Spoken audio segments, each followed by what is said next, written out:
Hey guys, it's Christina. This is Vox and Guest, and I am joined today by three very intense gentlemen repping the band GrimmstalkeR. How you guys doing? Doing great. Fantastic.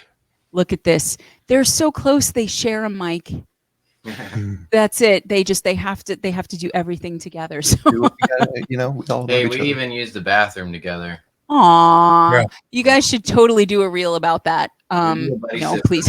We have See, a the thing buddy- is, I know you actually will, so I should not say that. So, okay, before we get True. started, why don't you all just quickly introduce yourselves, tell everybody what you do in the band, and then we can go from there. Well, I'll start off. I You are go by holding the mic. Goose. Sorry, what'd you say? I said you are holding the mic, so Yeah, might as well. yeah. All right, so go ahead. You are. I go by Goose. It's just my last name, so I just go by it. But I am the lead guitarist. Obviously, I help with the writing occasionally. I do the lead solos of the songs and just show up to practice. Yeah, that's what I do. Good job showing up to practice. Look at that. I am Brandon. I go by Grimm or the Grim One. I'm the lead vocalist and lyricist of the group. I do all the raps and screams and all that good stuff. It's and look very brooding. I like to do that too. Very brooding. Very brooding. I'm Ias. I'm the rhythm guitarist and production backing vocalist as well. I put everything together, basically. You're like, that's it. That's all I do. So I love how everyone does something critical, but you're all like, that's what I do. It's like, all right, well, without any of it, we would not be hearing GrimmstalkeR as we knew it. Get all three of us together, you get GrimmstalkeR. So That's it. That's exactly right. That's exactly right. So, okay. I like to start every show with a thought-provoking question. Are you gentlemen buckled in and ready for it? Oh man, Yeah. I always I'm like worried now. these. I was always not like prepared to these. use my brain. let's go. It's always happens. All right, here we go. Given that you guys dabble in some pretty intense music, I'm going to ask this question because I'm really curious to hear if there's a villain origin story anywhere in here. Is there a movie that you saw when you were a kid or a part of a movie that you saw when you were a kid that just completely fucked you up and like scarred and traumatized you for life? And if so, American Werewolf in London. okay. How old were you when you saw that? Like 3. Oh yeah, my it was God. the howls and the scene where he's changing into the wolf and his face is all contorting. Yeah, that stuck with me as a kid. Apparently, it's even finding its way into your music now. It is 3. indeed. Okay, yeah, I'm pretty sure that is not on like the Disney Plus, suggested movies for 3-year-olds. But okay, all right. I don't know if you guys can top that, Goose. You say like, what's your villain origin story on this? Shit. Well, can I curse? Sorry. Oh, Okay. have you not heard me? 100%. Yeah, go for it. Who gives a fuck? Yeah. No, we're well, at the there was point this with this show where the people watching actually have a drinking game that every time I drop an F-bomb, they drink something. So yeah, you're fine to curse. Go right Well, ahead. they've been going right over my head if you've been saying them though. So. Oh, okay. Question she asked. Yeah, I was so like, used anything to that it. just fucked you up, and you're like, she doesn't curse. What? I'm Yeah. so used All right. to it I'm though. like not there. It's so true. Far, It's I'm just- so not there. Like, and I even cut that. I think you're far off worse than I am. Or worse off than I am. But as for like a good movie that scarred me though, I think I was around 6 years old. My parents were in the living room watching like a late night movie, and it was a horror movie. And I was coming in to tell him something, but it zoomed in on this girl at the bottom of the staircase. It was in like this white asylum, just looked wet and run down, but her jaw was like dislocated and her tongue was like that long, and it was just coming out of her mouth, and she was just staring, like her jaw was just coming off of her face. And it freaked me the fuck out. Like, oh Yeah, my it God. sounds like Like it would anytime I freak me think out about that. So 2 for 2 on body contortion. Yeah. Like it was, Ah, Okay. so that was 6. Okay. I mean, you were a veteran at that point compared to Grimm. You just, you were twice his age. You should I have lived just in a been able haunted to. house, so I was kind of numb to it. But till then, whew, that was new. Wait, I'm sorry. Did you just say you lived in a haunted house?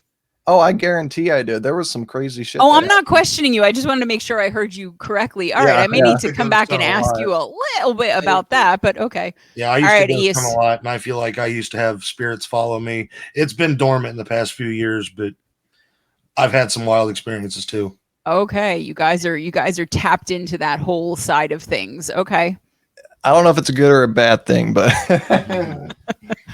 I have never seen anything in my life that has fucked me up. I, as an adult, get an enjoyment out of watching snuff films, people blowing up, chainsaws to the face and stuff. I live for that kind of thing. That nothing scares me or bothers me. I will say, as a child, I did have movies. As a child, I did have movies that would scare me. Okay. But as far as completely fuck me up, there has literally been nothing that has phased me at all in my entire life. So I watched somebody get shot in front of me, and that ain't nothing. I mean, it's I'm desensitized. I have constantly, I've just grown up desensitized to it because I have a radically thinking mind, so it Okay. doesn't phase me. Nothing Okay. phases me. That is like the most opposite. Like literally everything phases me. So I'm just trying to even think my way into that kind of existence. But that sounds kind of freeing, actually. But okay, so Mhm. what was a movie that scared you as a kid? It didn't have to alter your entire, neurology or whatever, but just like or even I know people who were like, oh yeah, never ending story when like the dog dies or whatever, like that messed me. It doesn't even have to be scary, just something that Okay.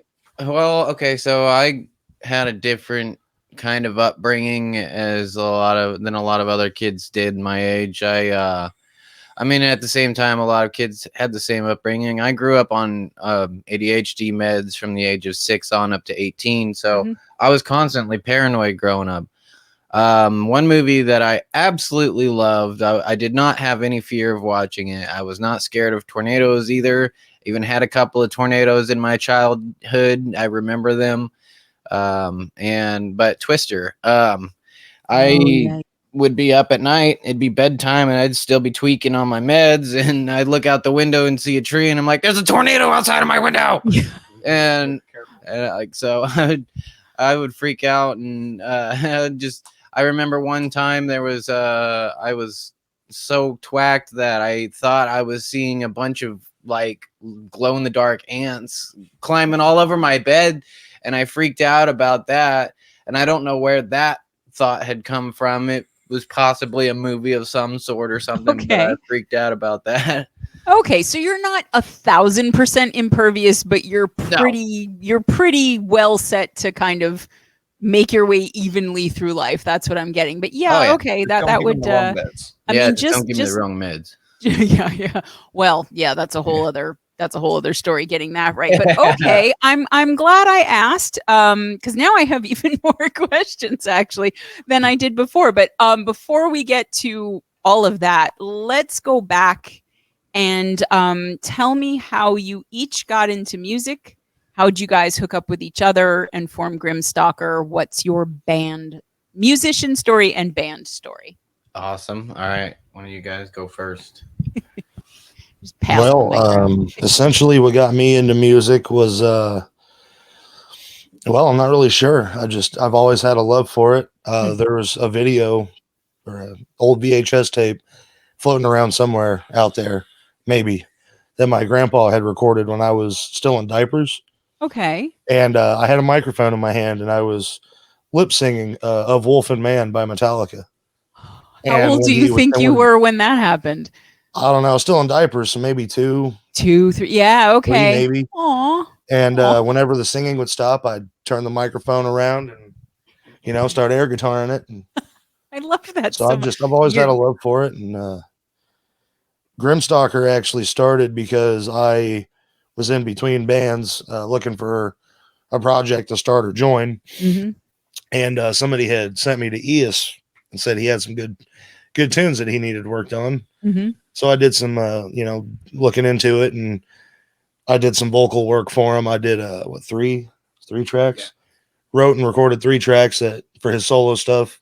Okay. One's already released. The other 2 will be released eventually. Oh, good. Eventually. Okay. I got to re-record them, I think. My guitar parts I do. But I had the idea that I wanted to get my name out there if I couldn't find another band. Mm-hmm. So I wanted to mix rap and death metal together. And the whole basis on that was East wasn't sure if he was able to do live playing at the time. Okay. So I figured if we mixed rap with it, that's something I could do by myself. Right.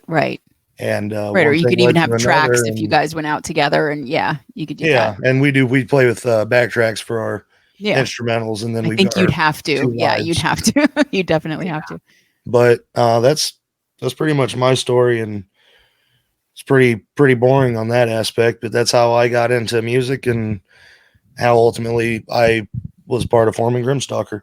I don't think it's boring. The image of baby Grim One in a diaper, just, lip syncing and air guitaring to Metallica seems definitely not boring to me. I feel like maybe there's a thing in your future where, you try to get X number of pre-saves for a new release. And if you get like 500, you release that video of you and put it on your social media. That's for sure. So yeah, just see if you can rustle it up. But okay, so that's another funny visual to give you. While I was little 3-year-old Grim, I had a mullet. So there's another funny visual for you. You had a baby mullet. Oh no. Well, I'm sure your parents loved you anyway. That's okay. Oh yeah. I got into music back in 2006. I received a an Ibanez bass guitar from my grandma as an early birthday present, and started playing around on it and started learning some stuff. And I was like, this is too easy, and then I discovered Children of Bodom, and my explosion into metal had become at that point, that was then when I was introduced to like more extreme metal, aside from Metallica, Megadeth, and all the names that everybody knows, right? Cannibal Corpse and whatever came into play. Yeah. Well, not even necessarily Cannibal Corpse. Like I got into skateboarding and I got into rock music because beforehand I hated it. I hated rock and I hated metal and I loved rap. I didn't even know what the hell I was doing at that time because I was young. And when I got into skateboarding, I got into rock. And then I was like, I like this. I'm starting to really like this. And I'm kind of liking how heavy it sounds. And I think I want heavier. I didn't know where to look to find heavier. And one day, Children of Bodom's commercial, they had an ESP guitar commercial come on MTV2 Headbangers Ball. Okay. And in 2006. Showcasing his brand new guitar at the time, Alexi Lejo's brand new guitar, and the song In Your Face was playing in the background, and I was like, whoa, what is that? That is fucking cool. Yeah. So I searched on BearShare and Kazaa to try and find this song by Children of Bodom. And LimeWire. I searched all of them trying to find this song by Children of Bodom, and I came across a bunch of their other songs, and I was like, man, this is a really kick-ass band. And then I finally found the song, and I was like, fucking just, and Children of Bodom just blew up, and I tried finding other bands that were similar to Children of Bodom. Right. At that time, similar to Children of Bodom was Lamb of God and All That Remains and As They Lay Dying, even though they were all completely different, right? It was like, we don't know what to call these things, so we're gonna tell you just they're all like each other, even though and then I came across like Dark Tranquility and Black Dahlia Murder and Cannibal Corpse. So you just went down the rabbit hole at that point. I didn't go down the rabbit hole. I fucking dove down that motherfucker. I was very into it after that. So I started playing bass. I made a band with a friend that I met, and I got treated like shit by a couple of the other members, and I ended up being forced out of the band. And then I was like, this is too easy, so I want to start playing guitar. So I started playing on my brother's guitar for a bit. He was playing a 6-string. I started learning stuff, looking up tablature and stuff like that, learning that stuff back around 2006, 2007. Okay. And then I joined another band as a bassist, and they treated me like shit too. Jesus. And Okay. now I'm just solid a rhythm guitarist. I get more respect this way. Bassists are just treated like crap. Trust me, I know. You know what? Yeah. That you're not wrong about that at all. And Yeah. I mean, I say it a lot that I think that bass and drums, but especially bass, are just so unappreciated. But like, you cannot have a good band without either one. So I do not Yeah. understand it, but you're right. There's like, and I think one of the things too is that bass players are a very specific breed. They don't tend to want to be in the front. They don't tend to want all the attention. They just want to come in, do their job, you know, get the groove down, get people's asses out of the chairs. And then, you know, if that's it, they're content. So you really have to be kind of a massive asshole to mistreat a bass player, because they're not asking for much. They really aren't. It's not like a diva, you know, lead singer, lead guitarist kind of situation where like you could maybe see somebody earning it. So I hear you. But now it looks like you found a situation where you're not being treated like shit in a band finally. So Yeah. huzzah on that one. And then I guess we know how you and Grimm hooked up. So Yeah. Okay. Yeah, I'll let Goosey explain how he became part of the band. It's pretty good. Good story. It is. Well, Pressure's on now, Goose. Well, I mean, I guess for starters, though, I mean, I kind of always grew up around music. Parents always had like Led Zeppelin, AC/DC. Ozzy was like a huge part of my childhood, but I didn't really know what it was. So like the older I grew up, I lived in Independence, the city, for most of my childhood years. And I moved to some country bumpkin town around 10 years old. And it was a culture shock for sure. So I didn't really know what to do. So I started making like, I don't know. I didn't really listen to music that much. And then one day I started listening to like dubstep, like Skrillex and Deadmau5 and shit like that. And so I started getting into that, and I started making that type of music. That was my first introduction into even making music, was just, same with them. Yeah. Okay. And after doing that, there was just this one time where I was listening to it was about 8 years ago. I was listening to a radio station on Google Play whenever that was still around, and I think it was Spit It Out by Slipknot came on, and it started doing all that record stuff where it just had that weird audio at the beginning, and I was like, what in the hell is this? And so I started listening to metal more and more. Mainly got into Metallica, Lamb of God, and just the big name bands that you kind of think of. And I always had this guitar downstairs, and I just maybe wanted to learn how to play guitar. And like, it's sappy to say, but I just met a girl and I wanted to learn how to play guitar for that reason. And so I learned it. I had that is a super motivator for a lot of musicians. I will tell you that right now. I met someone. I met a girl. That'll get you learning. Okay, so you hadn't played the guitar or anything at all before that. She just, No.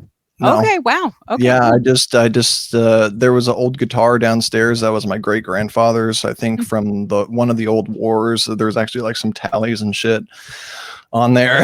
Wow. That's badass. Yeah, I picked that up and took it to class because I had a teacher for probably about 4 years around there, and then just kind of started playing after that. But I started writing my own music before I was even in any band.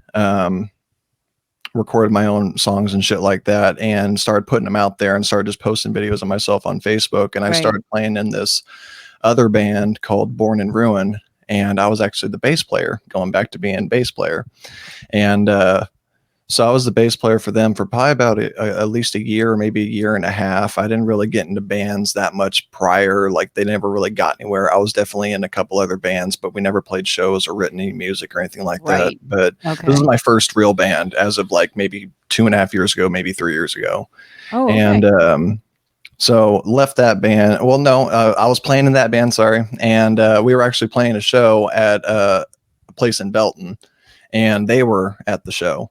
And so they watched me perform and all that stuff. And then whenever we got done, they were like, hey, you want to come check out our music and things like that. And so we went out to the car, just introduced ourselves more and sat in the car, just turned on some music, and it was freaking badass. I was like, what the hell is this? I'm like, this is like literally a mixture of like EDM type computer stuff mixed with guitar, but it's also like metal and gets you moving. I was like, this is freaking sweet as shit. So of course I got together with them and started practicing with them. And so I was in 2 bands at the time, and stuff fell through with the other band.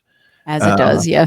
Well, actually, kind of to backtrack it, we actually got into it, and I left them for a bit, and then I left the other band and just kind of got my wits together of what should have been. So then I contacted them again, and here we are. Yeah, here you are. Yeah, writing music and playing songs. One thing he left out about them actually meeting. His girl was like, "Yo, you look like him." Yeah, we're twins. So yeah, they're not brothers, but they do look. They do. I remember when I was first seeing you guys come up on my feed on Facebook, and I was like, "Oh, there are 2 of them in the band." And then I'm like, "Wait a minute." Sometimes he wears glasses, and so I'm like, "Okay, that's fine." That's like nobody wears their glasses all the time. And I was like, I don't think that's the same guy. So I actually went back and I looked at, because it's not immediately apparent on your social media, like who the band members are or whatever. So I was so I could totally understand that like doppelganger thing where it's like, but there are 3 of them, and Eus and Goose are not even the names. Like we're seen in the same place now. I know, it's true. It's like Superman and Clark Kent. You guys, now you can't unsee it. So that they're either that or they have some really stellar AI CGI stuff going on in the background, but I won't throw that out there as a possibility. So that's why he's in the background, you see, because they have I can put my hands right through him. Oh my God, please don't do that, because then we're all going to be traumatized like that woman at the bottom of the stairs. So okay, but like that, I mean, one of the reasons I love asking that question is because I'm always just fascinated to know how people get into music. It's always different. Some people have musicians in their family and they're just they're born and they're handed an instrument. And some people just see something on, TV or hear something on the radio or whatever. And they're like, I want to do that thing. But you guys all have different stories. But what I think is interesting is that all of your backgrounds make so much sense to me given what GrimmstalkeR does, because one of the things that I try to do as like this, relative newbie to metal and all of that is like sit down and figure out if I can figure out what kind of music we're talking about here. And I remember when I first was reading up on GrimmstalkeR and I was like, okay, it's death rap. And I was like, what is that? Because that wasn't something I had heard of. And I was like, all right, well, I'm guessing that it's death metal with rapping involved. And it is. But you guys also have, like, there are dubstep elements here, which makes sense to me now, given what Goose said. And there's like buzzsaw stuff. Like you guys, you don't sound like anybody else that I've been listening to, which I love, because there's something for the ear in every song that's different from everything else that's going on, but it all works together. So like, okay, so for those who don't know, the album is The Ramblings of Dangerous Minds. It is intense, okay? It is definitely intense, and I mean that in a really good way. So I start off with the title track, and I say the same thing pretty much every episode, where I will sit down or, just chill somewhere, not when I'm driving, close my eyes and listen. And the title track comes on and I'm hearing all these newscasters, news stories, about this, killer in Milwaukee and, just how grisly and gruesome and especially brutal and everything it all is. And I'm like, okay, I'm fucking in for it, because like, there's no way this turns into like, for like the second track. There's no way, like if it starts out this way.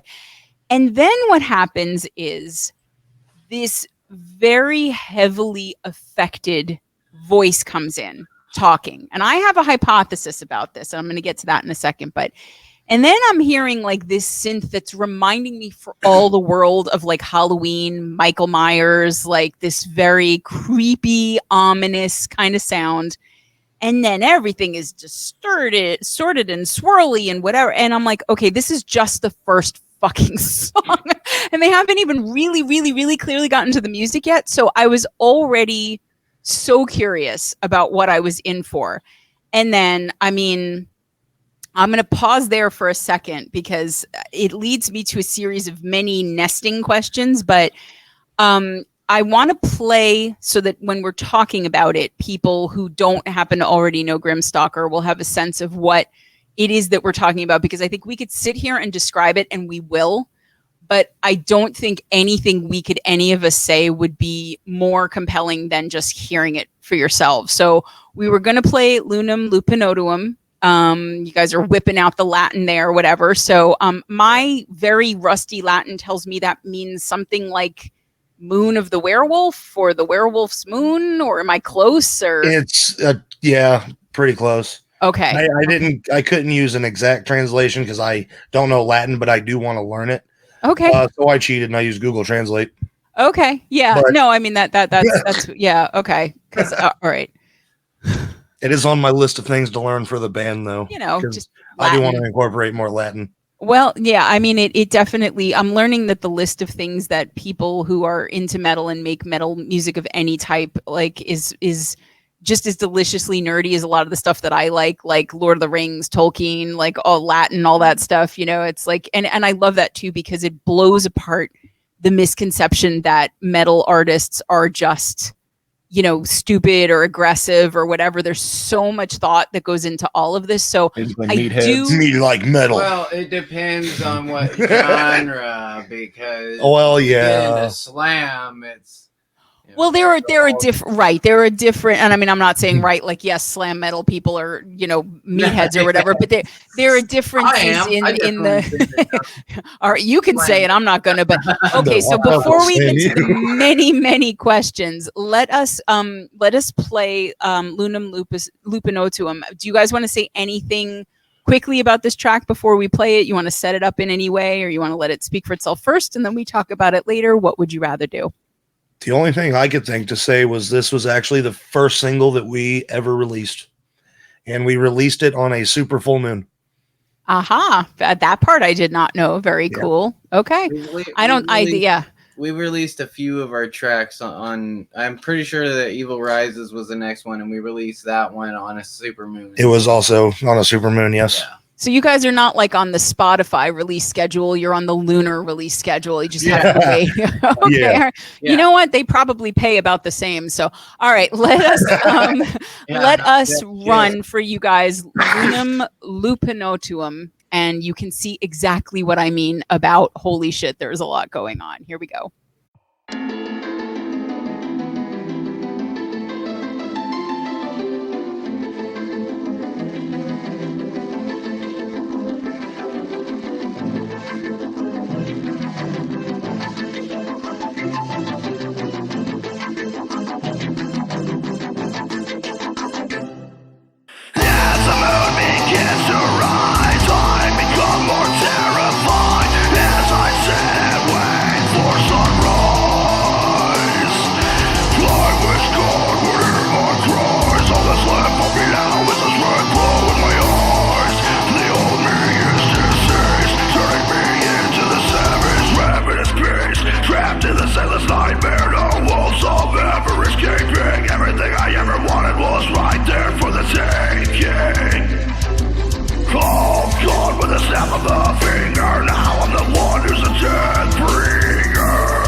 Savage ravenous beast. Moon rises up, now I gotta be free.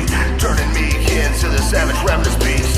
Moon rises up, now I gotta be free, turning me into the savage ravenous beast. I wanna see everyone scatter and evacuate, wanna run away from your fate. Becoming nothing more than human being. Decimate, fuel apply, animalistic earth is closing in. All my victims as they hyperventilate, while their sanity starts to disintegrate. Decimate the masses and the world will dissipate.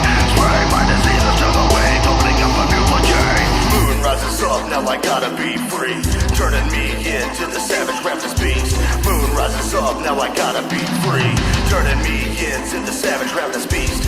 Moon rises up, now I gotta be free, turning me into the savage ravenous beast.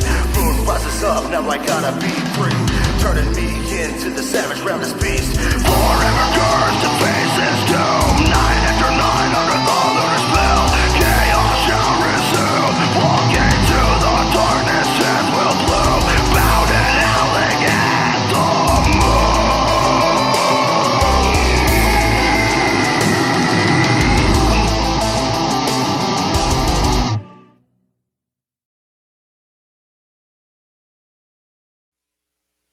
Okay, so again, I have a billion questions, but the one I want to start with right now is I know that there's a story, obviously, to this album, to the songs, the themes and everything that's going on. And I want, before I throw out what I took from it, I want to hear you guys talk to me about the ramblings of dangerous minds, obviously, between, as I said, with the title track, the newscasters kind of setting it out for us that there's been just a series of absolutely grisly murders and everything leading up to that. Even the beginning of the second track, Dangerous Minds, it's so cool because all you're doing for the first, minute or so over the music is just chanting like the legal counts brought against this person, right? So you've got murder in the first and Class A felony. It's just over. So you're building this story from the very beginning, like right from jump, and we're kind of thrown into it in the middle. And one of the things that I noticed is that when there's rap, there's one voice. Okay. And then when there's the more metal, screaming, growly kind of vocal, I feel like there's and I don't mean voice like literally, although there is, but I feel like there's another narrative voice in there. So I want to let you guys tell the story of the Ramblings of Dangerous Minds, the characters, kind of the mythology behind the album, because I know what I took from it, but I might be wrong. So I'm curious what you guys would say about that. Well, honestly, a lot of that will have to probably come from Grimm. So here you go. That's a question for Grimm. Well. All right, Grimm. I'm ready. I'm buckled in. So essentially, and this song also kind of ties in with Letter to the Five. Mm-hmm. One of my best friends was murdered a few years back. Oh, I'm so sorry. And there were 5 involved, hence Letter to the Five. Okay. Ramblings of Dangerous Minds. Essentially, we wanted to kind of bring awareness to mental illness, as we all deal with some sort of in our own way. Mm-hmm. And that's where the idea of the Dangerous Minds part came into play. Right. And it kind of built from there. We decided we were going to add some of the newscastings to it and the down-tuned voices that you were talking about that we had added. Right. And those are news reports from Dahmer, Manson, Okay. BTK, and what's his name? Bob Burdell, the KC Butcher from right here in Kansas City. Okay. And then the deep distorted voices are actually interviews with each of those killers. Okay, because I was hearing, first of all, the newscasting sounded way too real not to be real. So that I was like, they've either found some woman who can totally talk like this, you know, and most people can't do that, but like, oh, but that makes a lot of sense to me. And so this is kind of backing up what I'm thinking about the voices, but I'm going to shut myself up and let you finish the story. But okay, so that, then we'll just keep going. So, you know, you had this horrible thing happen. I'm so sorry about your friend. And so, you know, you brought all that stuff in just as a kind of, I guess, a backstory for a character. Yeah. You know, that is kind of representing a struggle with mental illness. Cause I mean, I especially, on Evil Rises, which is the next to last track. I know you know this, but I'm just telling everybody who's watching, but like before the outro track, I feel like that's where the story really comes to a head, you know, because you have this, this guy who is, you know, trying to stay awake, trying to, you know, because he keeps hearing this whispering from this shadowy figure and he's trying to resist it. And you can see that the battle's getting lost, you know, and the whole album builds. I mean, you guys, when you listen to this, they are telling a story. They really are. And I mean, it's interesting because it's about a killer. It is a metal album. And yet another band that I've talked to that has a similar kind of idea, Shovel Monster, you know, they have their, you know, it's not the same thing at all. Like the music isn't the same, the story isn't the same. And I love that there's so much room in there for these kinds of stories to be told, because your music does not make people comfortable at all. And Right. I think that that's smart, because that kind of mental illness is not comfortable at all. And it's not comfortable to have it. The ramifications of it for the world are not comfortable. So the music, it goes where it needs to, but man, it's intense. So you're trying to tell this story, you know, you're trying to pull in, you know, kind of not an homage to your friend, but just something that honors him and what happens to him. And so where did you take that? You know, how did it solidify into what ends up on the Ramblings of Dangerous Minds? Ooh, well, with letter itself is pretty straightforward to the point with Right. pretty much what had happened. I mean, I don't go into detail about it, of course, but the lyrics behind it, it's pretty straightforward. But Dangerous Minds essentially it was a way to get out my intermittent explosive disorder, which is what I suffer with. And at the same time, I had the subject of my buddy's passing. And I'm not trying to use that for like monetary gain or nothing. No. Like that, but just, you know, getting out how I feel about the situation. Yeah. And more or less the story goes that this said character is out looking for the people who had wronged him and his loved ones, actually managed to get a hold of them. All the chaos ensues from there. With the rapping part. The screaming parts, that would be more of the conscience coming out.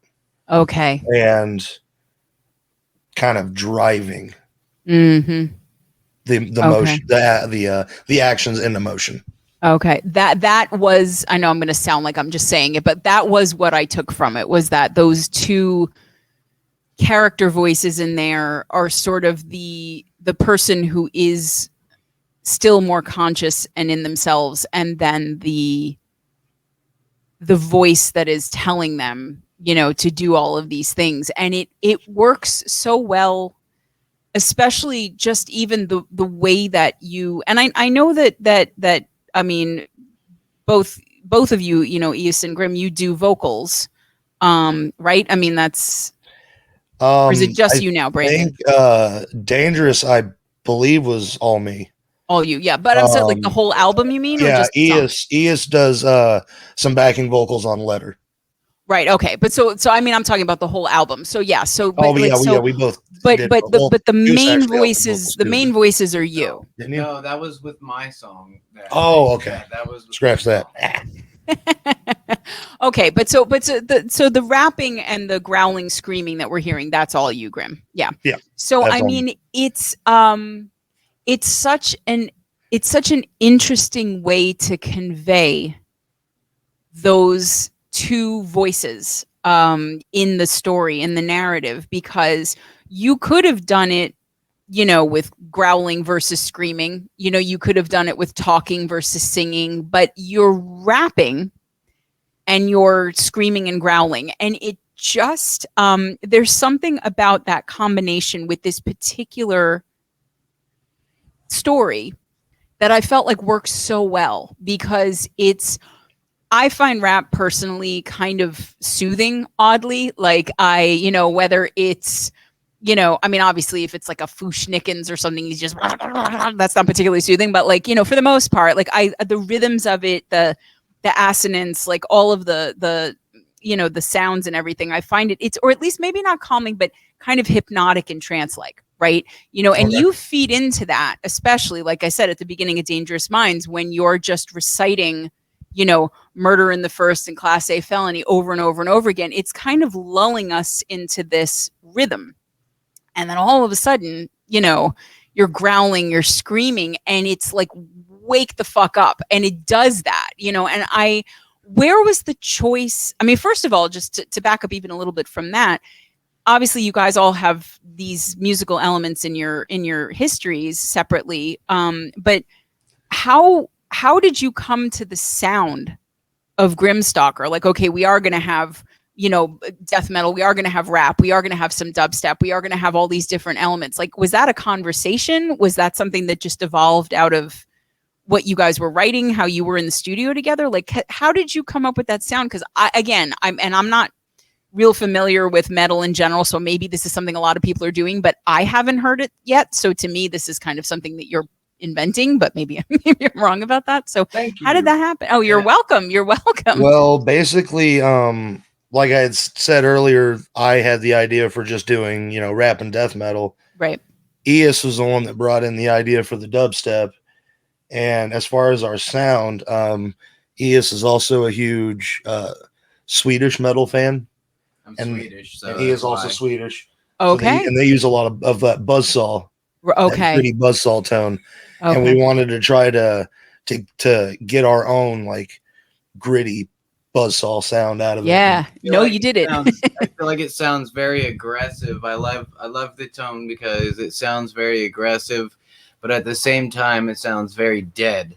Yes. And like when I listen to stuff by like Entombed or Grave or anything, I feel like it sounds dead. It sounds like, if you went to a graveyard in a whole different dimension, and where, like the graveyard can come to life and have shows, like that would basically be the music you would hear at a graveyard show. Okay. I do like the way your mind works. Okay. Cause that would have never occurred to me, but I can sort of visualize what you're talking about. So the idea that it has a lot of strength in that aggressiveness, but it's also emotionless. Is that kind of the combination? Is something? Not really.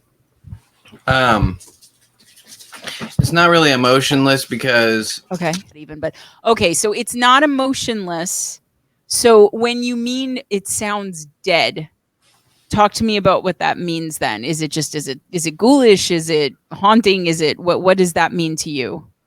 not really ghoulish or haunting. Well, kind of haunting, but just dead. Like I can't really Okay. explain it anymore. Yeah. Like Okay. the signal is just enough to give you the growl, but not too much to where it's so overpowering and modern metal distortion. Okay. Okay. Right there. So maybe flattened or just kind of restrained, that kind of a thing. Okay. All right. I don't have to fully understand it. I'm sure the people who listen to even more metal than I do will understand that better. But okay. So you knew, Grimm, that you wanted to do, death metal and rap. You brought in the dubstep elements and the Swedish metal. And then Goose, your I know you came in a little bit later, but it doesn't sound too much later. Shreddy shreds. Yeah, I've always just been playing the guitar. So I've always just, since I was in that other band playing bass, I never really had the chance to play the guitar by myself. I mean, I write my solo stuff. I actually have solo stuff under Goosifer, kind of like Lucifer, but Goosifer. Yeah. But that's kind of where I got most of my release, was writing my own music. But I never really played shows with it. I never really did anything with it. I mean, there's remastered things coming out soon, so I mean, like, it's gonna be re-upped soon. Other than that, so I mean, on the 31st, I sent it off to a professional and all that. So me wanting to just basically come into the band and just play guitar, that is that. And just, I happen to build a very great relationship with them. They're my best friends, and I just so happen to be the lead guitarist in the band. But it's your lead guitar though. It does add, whether you're intending to or not, it does add yet another dimension to genre, to the sound, to all of it, because you're not.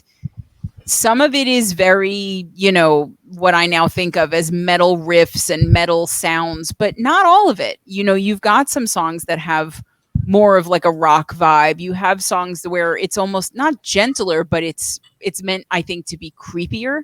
So there are nuances to what you're doing on guitar that do absolutely influence the way the songs read and like the mood of the album. So I mean, the chords that we play, I mean, this has to do a lot mainly with him, but just so happens that all the songs that we have out, we have just very intricate chords that are played that just make it sound very ominous. And I mean, I have my parts that are on top of it, and with our two parts combined, it makes those very intricate chords. And gives it that creepy feel. But that leads me into another question, and I know we haven't fully gone through all of the storyline and everything like that. But as we talk about the songs more specifically, I think we can cover more of that. But in terms of the songwriting process, because I know that a couple of you are working on different elements, production, lyrics, whatever, obviously. But like, who starts out with the idea for a song? I mean, who started out? I mean, I'm assuming obviously Brandon, Grimm, because you said that your experiences were sort of the inspiration for the album at the beginning. But like, do all the songs originate with you? Do you start with lyrics? Like, what is the songwriting process? What comes first in terms of the idea, and then also just in terms of actually laying it down? Actually, I am kind of weird, and I don't like to write the lyrics till I hear the instrumentals. I hear that much more often than the other way around. I don't think you're that weird. Actually, that seems to be yeah. But instrumentals, they all definitely come first. 9 times out of 10, we'll just be sitting around our practice spot, and if we're not playing the shit we've already come up with, they'll be playing random riffs, and hey, check this out, and then while you play this, I'll play this, and one thing just kind of leads to another, and it just get a snowball effect. And a big part of it is also I'm a workhorse. I don't know when to stop writing a lot of times. So a lot of our material gets wrote by me, because I have a really hard time like not moving on and writing stuff. And I mean, I stop and I take input from him. I'm trying to encourage him to write more stuff. And we're writing to it as it comes in, as he writes some stuff. But a lot you mean of Goose or Grimm? Which Goose? Goose. Goose. Okay, that's what I thought. I can't write guitar parts. Yeah. A lot of the times, I mean, because like, so currently right now, and I'll be the first to announce this, or we'll make this as an announcement. We are still doing death metal rap. We're going by death metal rap now, not death rap, because we had an issue with somebody who was a lot bigger than us that we won't go into that. Okay. But it's been a fiasco. if I Wow. were to, the guy I could easily get him canceled because he definitely said some stuff to us about the originality of death rap, and I was pretty cordial about it, but he didn't take kindly to it, and us new cats saying that our stuff sounds more like what he wrote. Oh, okay. Huh. Well, I won't get into it with you, but that's I hear a lot about gatekeepers and genre and all that kind of stuff. This sounds like Yeah. a really extreme form of that. So Yeah. okay, so you're going to be going by death metal rap from Yes. now Yeah. on to avoid the drama and anything else that might come out of that. Okay. Yes, that I'm is. not really worried about the drama aspect. I'm not It's either. just being associated with That guy. somebody who would do or say what they said. Ah, Put it that way. okay. Okay. So But you want to separate yourself from the whole thing at this point. Yeah, we are death metal rap, and we are going to continue with death metal rap as we have been this entire time. But we are also going to be breaking away and doing actual death metal and different types of metal tracks and stuff as well. Because as of Okay. right now, we write our music. I write the songs.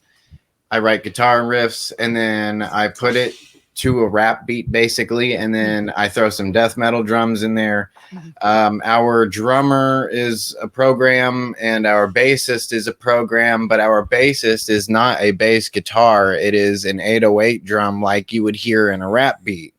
And Okay. that was actually my idea because I felt like, what if there was like a death metal rap beat? Mhm. That's what we need to go for. And Very the very cool. first song we wrote was Evil Rises.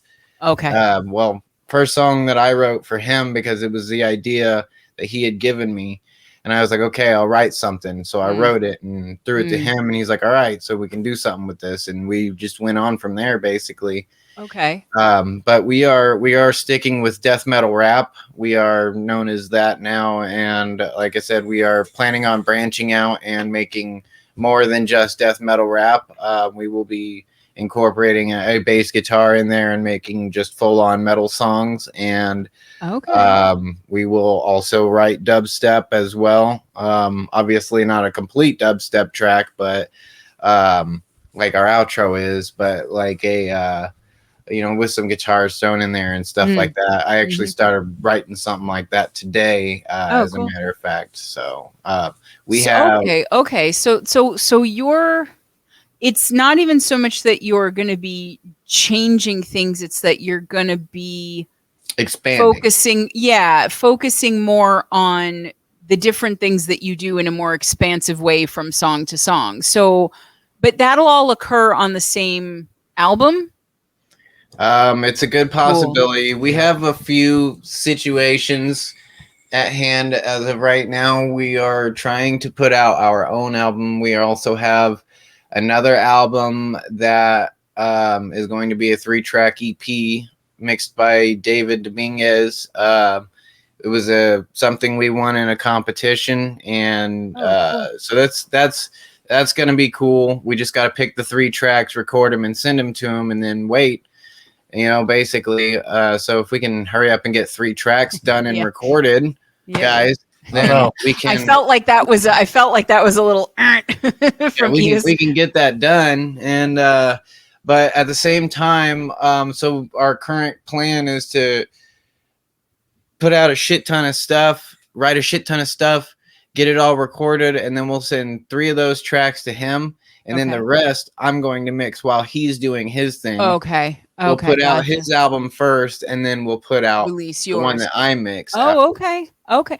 So, man, I mean, you have a lot of shit in the works then. I mean, because you're talking about multiple albums. You're talking about albums that have multiple genres that are built out from what you've already been doing, and I mean, I guess it's funny, like my initial reaction was like, but you guys are still gonna sound like GrimmstalkeR, right? Like that was my first thing of like, but I love how ain't going, the sound of GrimmstalkeR ain't going nowhere. Okay, so I mean, so this idea then to kind of pivot Every time I say that, I think of that stupid Friends episode. But the idea to kind of, shift your attention to different elements of the stuff that you've been doing all together on Grimstalker. Is that about musical freedom? Is it that you have things that you want to do more of than you could when it was all happening within one song? The balance, obviously, because like you said, like the outro, you had a bunch of dubstep stuff, especially, like the last third quarter of the song, whatever.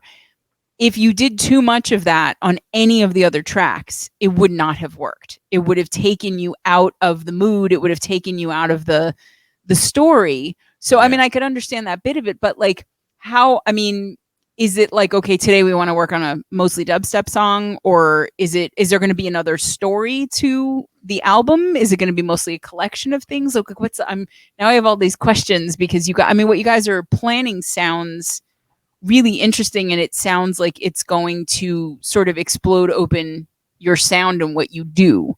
So what's the structure for that? Like, do you have a story again? Are you writing, around an idea, or is it just going to be a bunch of standalone songs, or do you not want to tell me? Some people are like, we can't tell you.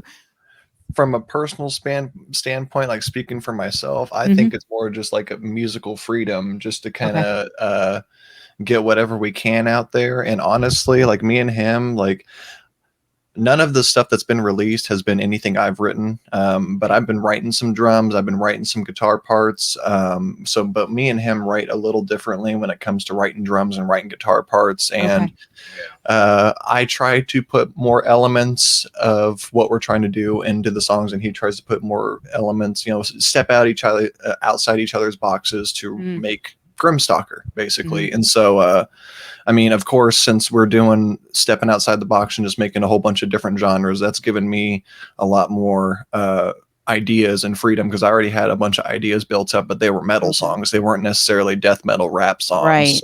Right.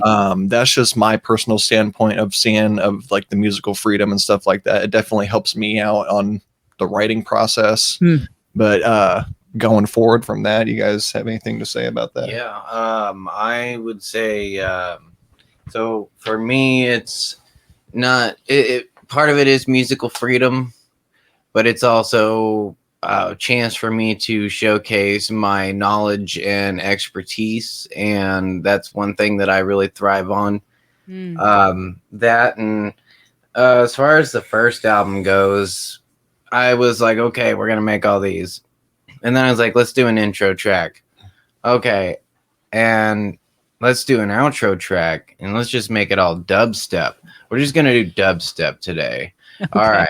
And so that's basically, how that had come about. No, okay, but why the hell not? I mean, but you guys, it's your band. You could do whatever the fuck you want, right? And so, like, because you've got this genre that isn't a genre, it's like 5 genres all rolled into one mega genre. You can't really get it wrong, right? Because it's, I hear that a lot from, people, because I will ask the question a lot, like, okay, I know you're a metal artist. What subgenre of metal do you consider yourself to be? And some people will be like, very clearly, I'm death metal, I'm black metal, I'm, groove metal, I'm speed metal, I'm whatever. Some people are like, I don't give a fuck about genre. Metal is metal, music is music, it all is whatever.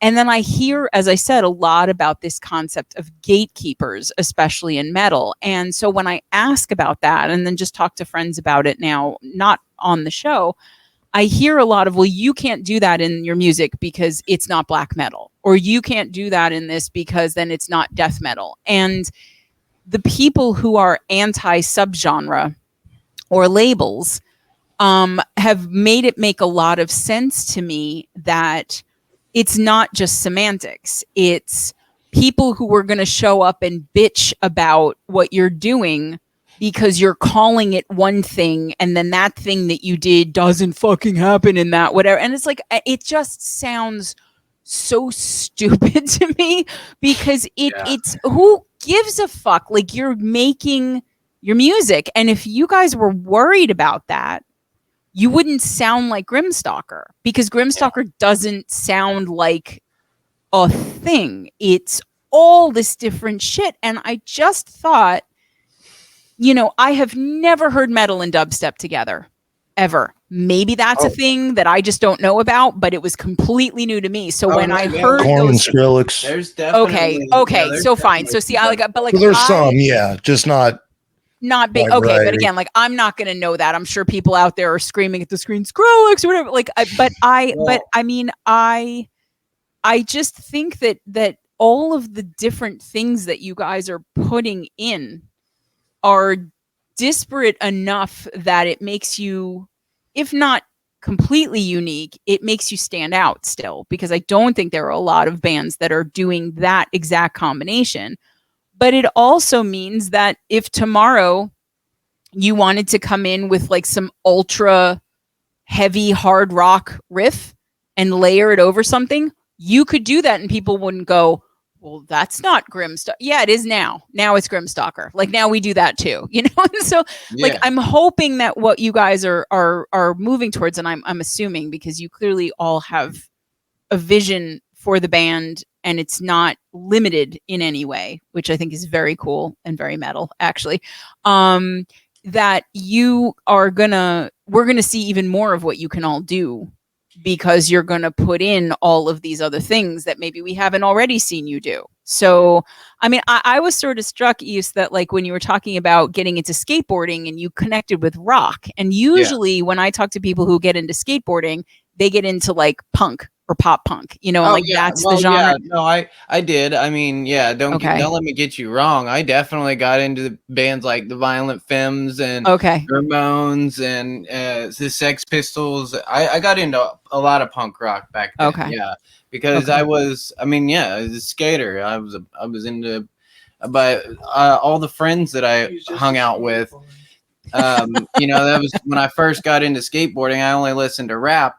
But I realized, you know, my friends, they didn't just listen to rap. They listened to rap too, but they listened to everything. And so that was kind of, you know, well, the main reason why I got into skateboarding. Like, I remember my mom told me, if you can't knock something unless if you've tried it. And I remember the Tony Hawk Pro Skater 3 commercial came on, and I was like, gateway drug, yeah. Yeah. And then I remember my mom saying that, and I was like, okay. You know, I was like, you know, maybe I should try it. And then I asked for a skateboard, and about, I think later on that year or the next year, I got one. And and I started skating with my friends, and I, you know, like I said, it's the whole thing. I started hearing the music they listen to, and I'm like, I don't like that. And then I thought about it, you know, like, well, you can't knock it until you try it. You know, maybe you don't like this song. Right. Maybe you should check out something else. And so that was basically what I did. And I really got into some stuff. My friends influenced me, and you know, it went from there. So okay, no, but that I mean, all of you sound like you're very open.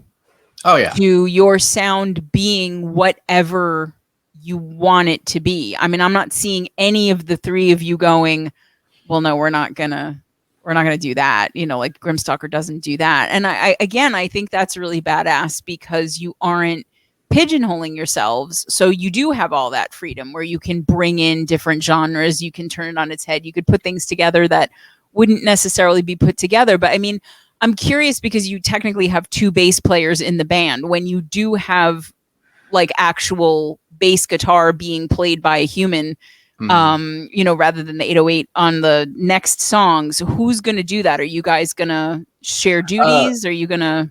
No. So everything, our roles are permanent. He's staying as lead, I'm rhythm, he's vocals. Everything else that we can possibly need to put into the band is going to be through backtrack. So instead of using the program I use to make the 808 drums and stuff, I would use a bass plugin and MIDI, and I'd just write our bass lines in the same program I use to write our drums and guitar.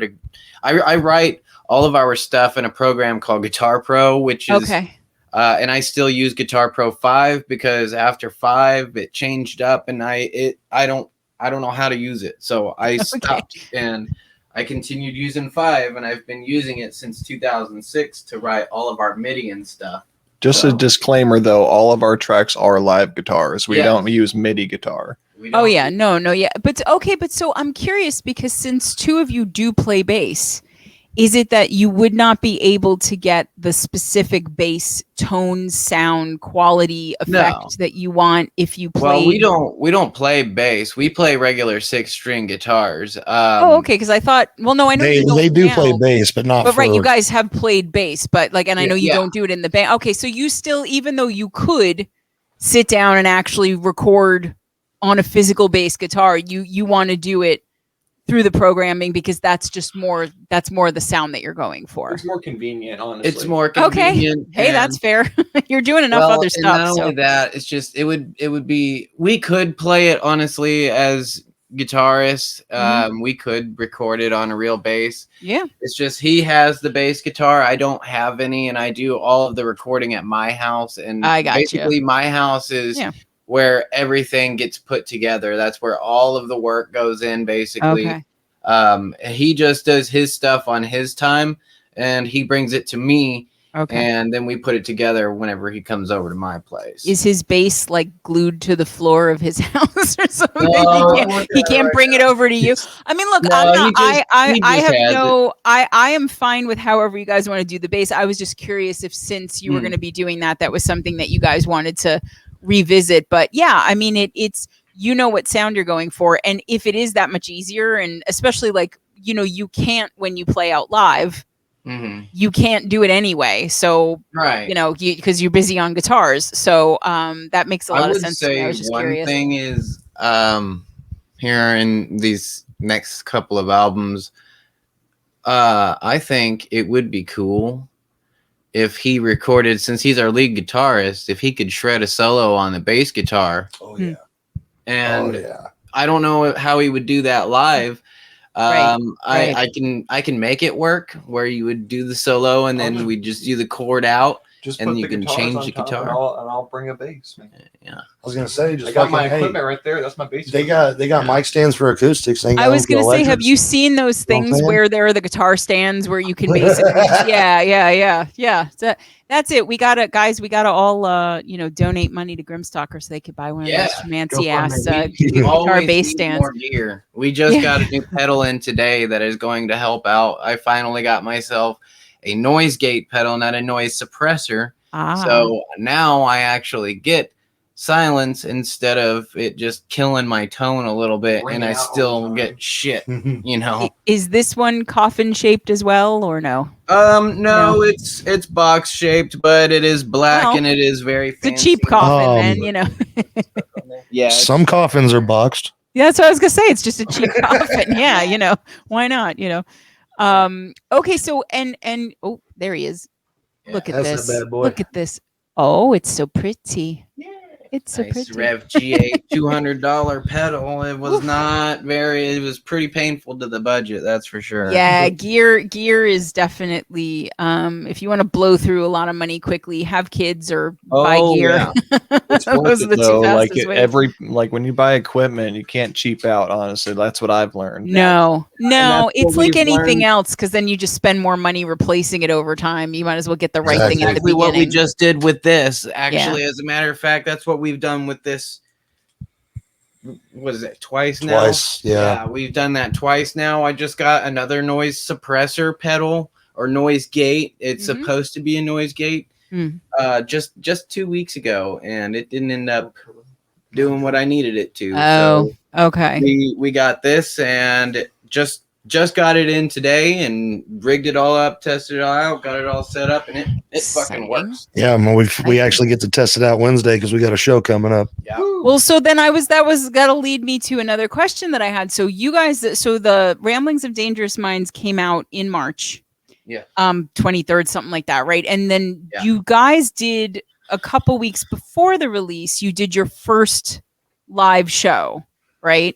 Yep. And so I'm curious, was that the first time you had ever had anybody who wasn't you had heard those songs? Because I'm assuming, like you played them for some people, but I mean, was that pretty much the live run through debut of the album or Yeah. Okay.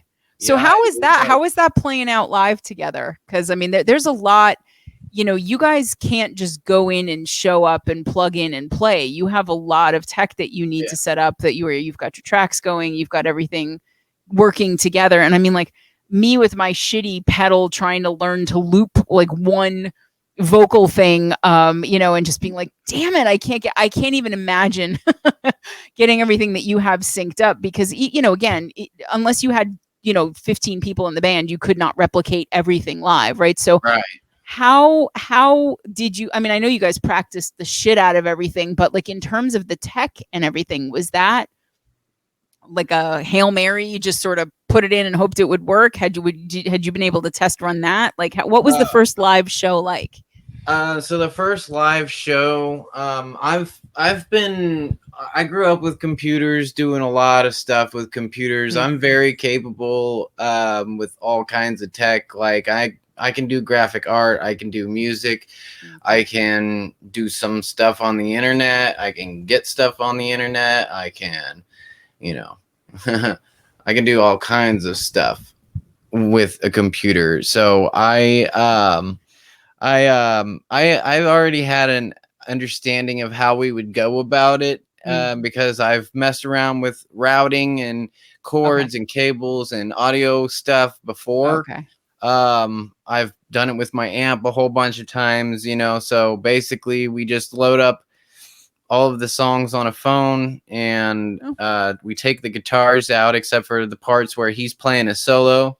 Because his rhythm guitar part during his solo part plays different from what I play during what he's playing on his solo. You guys are often doing counterpoints to each other, you know. We want, in my opinion, I don't feel like we're giving the crowd the full thing if he goes off to solo and I'm over here by myself. There's going to be a whole layer missing, and then the harmony bits and all that is going to, there's a whole texture that just disappears. I totally agree with you. Yeah. Okay. So you take out what you need to, you leave in what you need to. And so, I mean, most of your prep for your gigs is before you even leave the house. Yeah. Because once you've got that all, you know, laid out the way you need it to be, then it's just a matter of getting it all working. So, I mean, what equipment do you bring? It's all just on a phone, you said? The songs are on a phone. We use an auxiliary cable to connect to That's pretty whatever low tech, they need actually. us. Yeah, they need whatever they need us to plug into. We usually plug into, it's usually a DI box or a mixer of some sort, or you know, somewhere near the stage. Whatever PA thing they have going. Yeah, and it goes to their PA system, and then we have our amps, and sometimes they'll mic our amps depending on the venue, sometimes they won't. So you know, that's just usually how it goes. But the first show was a bit of a bomb because we weren't necessarily ready for it. It was our first show, and so it went awry. I forgot some parts. I got nervous. He got choked up a couple of times and winded. And I mean, obviously now it's been, how many shows have we played? Like 10? We're going on 8 or 9, I think. Yeah. Yeah, you guys have had a busy 4 months since then. So we are not done yet. I love that you just said that. I love that you admitted to that, because so many musicians, it's like their dick will fall off if they say, oh, well, we couldn't do it exactly. You know what I mean? Like, and we've all had those shows where it just, either the audience is dead from the neck up and you cannot get them interested no matter what you do. Like, you know, Eddie Van Halen could show up with Pete Steele to do like, so whatever. And then the audience would be like on their phones, you know, but like, and then sometimes we're just not on our game, or the tech doesn't, you know, agree with us, or is not. So I love that you own that, you know, because you cannot, that's just learning, right? And if your first show out with all of the elements that you have and everything, I would not have expected it to go off seamlessly, actually. Like, that would have been kind of miraculous. So everything. Glad you said that. As far as me messing up, well, more than a few times, and him getting choked up and winded, as far as everything else being set up goes, everything was set up perfectly. Everything worked out just the way it should, just the way I thought it would. And, you know, I mean, so. And then by show 2, you guys were good to go. Yeah, well, I mean, and after our first show, Show two I was think good. show 2 was good, and Minus- after our minus the first show, demo. we even though we kind of bombed on our first show, we actually Didn't you get like requests to do other gigs after that? Yeah. we got a bunch, and we got a bit of a bigger following. I think we jumped up by like 200 people within Very a month cool. or something like that. Well, but So- that, I mean, to me, that tells me that you had a smart audience, right? Because you can go to see a show and everything can work smoothly, but the music is boring or it's simplistic or it's just the band is not having a good time, or like, because you guys, I mean, even going in there, you're, Grim, watching you kind of intro, I don't remember if it was the barbecue show was the first one or not, but like, that you come up there and you're like, okay, everybody. And it was like, the WWE, where like I expected like the lights and whatever. It was just very dramatic. So Nice. you were ready. You had presence, you knew what you wanted the show to be like. And it sounds like the audience didn't give a shit about the foibles and whatever that might have not gone off the way you wanted. They heard what you guys were going for and they heard what you could do. So I love that. So the second show that you did you feel like you just fucking nailed it? Were you still feeling like there were kinks you were working out, or it was pretty much like, okay, we got our feet wet with this first one and now we're just down from this point? Personally, I feel that our second show, which was actually our first show with Goose, as the first show he was unavailable to attend, he was under the weather. Oh, okay. I think the second show, I think there were still some things that we had to work on, but I think we nailed it. And the band that that we opened for, they gave us all kinds of love and praise. Very cool. Really cool dudes. Yeah, very cool. So, well, I love that too, that just as a side note, how generous you guys are on your social media, that you will put up clips of all of the acts that are playing shows that you're doing. Oh, yeah. And you're not afraid to be like, hey, here's this other band that went before us that is going after us, whatever. And like, look what they can do. And I mean, just being a part of, Band Together and all of that, we know that that the indie community has to support each other because nobody else is going to do it. So I love that. And just going through your page, whether it's on Instagram or Facebook or whatever, guys, if you haven't, I heard some bands that I didn't know already from the videos that they put up and went like, oh, wow, okay, they have a cool sound too. And all different, and I love that too, that you guys are, and it's cool because you guys can kind of go on any bill and sort of fit in somewhere. Somebody's probably doing one of the things that you guys are doing. So we're trying to get on some rap bills, but that would be so we'll see how cool. that goes. That would be really, really cool. I'm sure that there are, I feel like I talked to, actually, maybe it was Jamsteak that they were talking about how they were the only metal band that played at a rap show. And like, I know it can happen, but that would be terrific because, then you guys get a whole other crowd, right, introduced to you. So this next show that you guys are doing, when is that? Where is that? Are you going to be streaming any of it? I hope. It seems like you usually do. So yep, most likely we'll be streaming it. I can almost guarantee we will. Okay, good. It is this Wednesday night at Viva Live Events. Oh wow, okay. Yeah, that's in Overland Park, Kansas. We are opening up for Quintessent Mantis, Omen Killer, and Autumn Lies Buried. Okay. I'm not going to pretend I know those bands, but the names are cool. Okay, so that, and I mean, how did that, I mean, after the initial string of requests, like, it sounds like you guys aren't necessarily even looking for gigs. They're kind of finding you a little bit too. So, I mean, like, how much do you want to be playing? It's probably a mix, right? But how much do you want to be playing out? Because the balance with that is that the more you're out and playing out and rehearsing for that, it kind of takes time away from writing and recording and whatever. So like, what's the kind of what's the split on that? Do you want to, because the album is only 4 months old or so. So I'm sure you still want to be kind of, so to speak, touring out on that a little bit, but you have so much that you're working on. And I get the feeling that Eos could just stay up and do all of it anyway, but the rest of you It'd be the might need first some time. sleep. Yeah. So, I mean, Yeah. so kind of what's the, how much of your time do you think you're going to spend playing out versus, being in studio and laying down new stuff? Well, we get together every Friday and Saturday, Oh, and wow, unless twice we a week. have an immediate show like coming up soon, usually we'll use those 2 days to work on the tracks, Okay. get stuff done. For instance, like this, when we do have shows coming up, we'll take one of the days, we'll work on the music that we're going to be putting out. We'll use the other day to run through our set and Right. Okay. some of the other tracks that we have that we're playing live.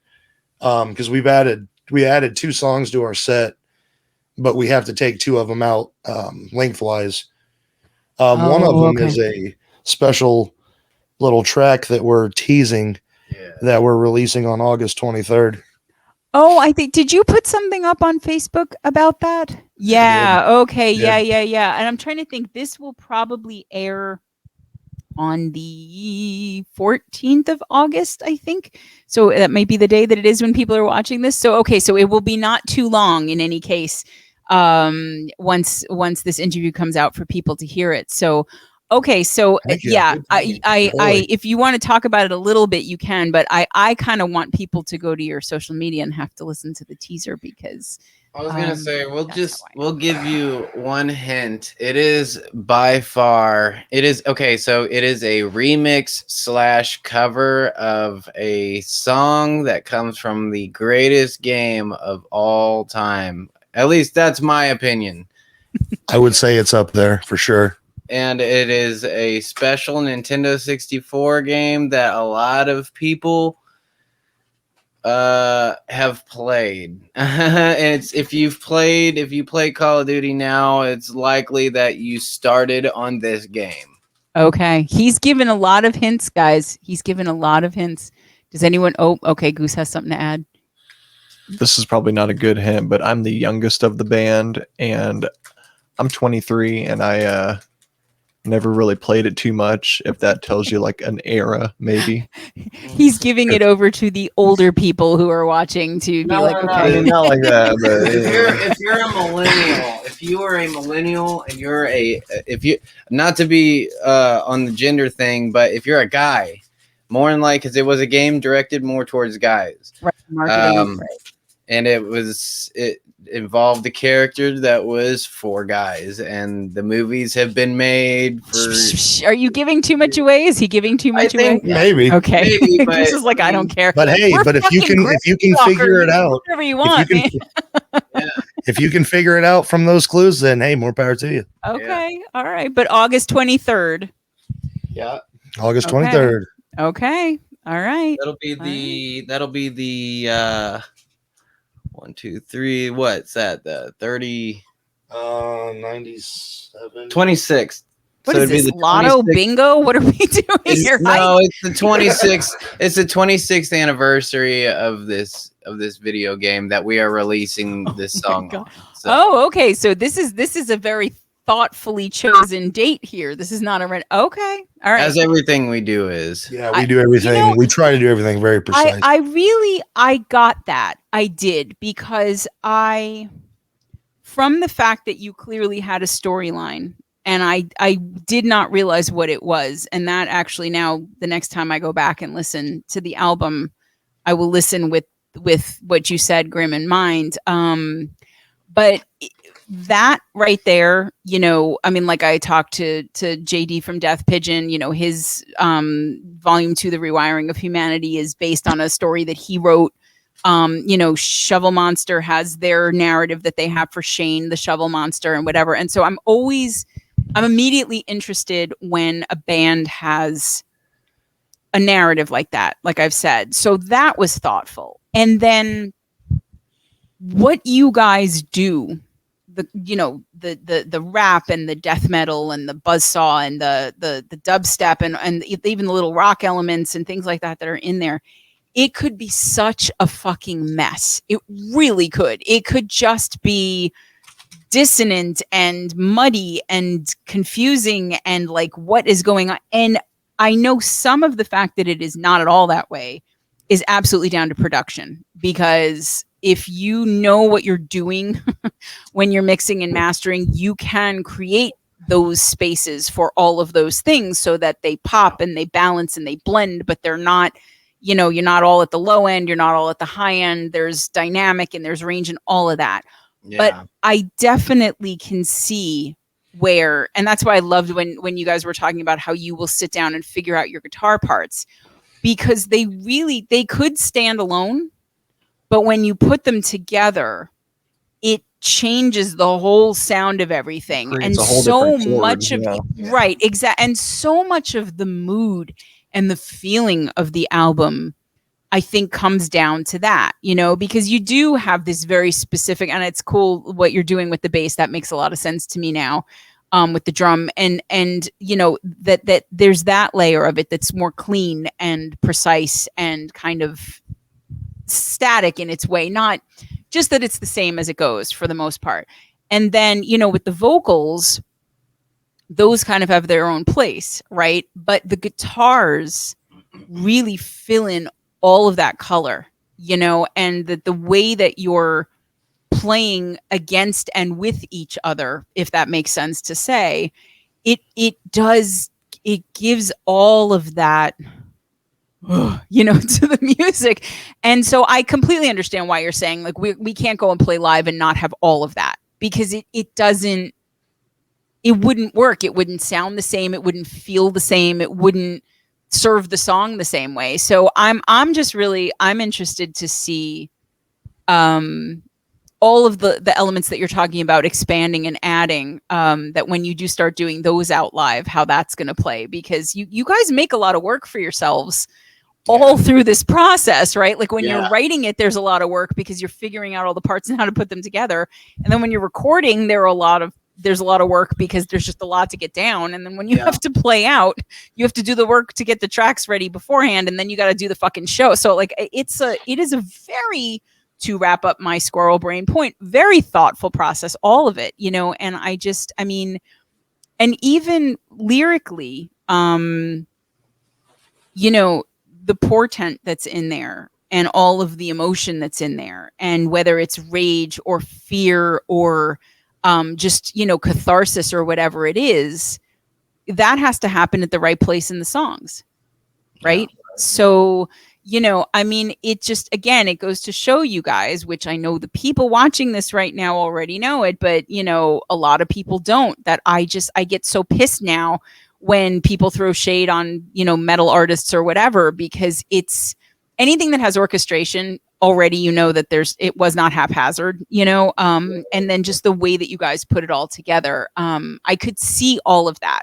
But it didn't feel like pretentious or overly cerebral. It also just kicks ass. Right. But so I'm excited because my brain is like a million miles a minute right now, because I'm trying to think like, okay, and then they're going to do something that has more dubstep, and then they're going to do something here that maybe has more rock, and then they're going to do something over here. And it just, the possibilities of what that album is going to sound like is like, so when we are going to have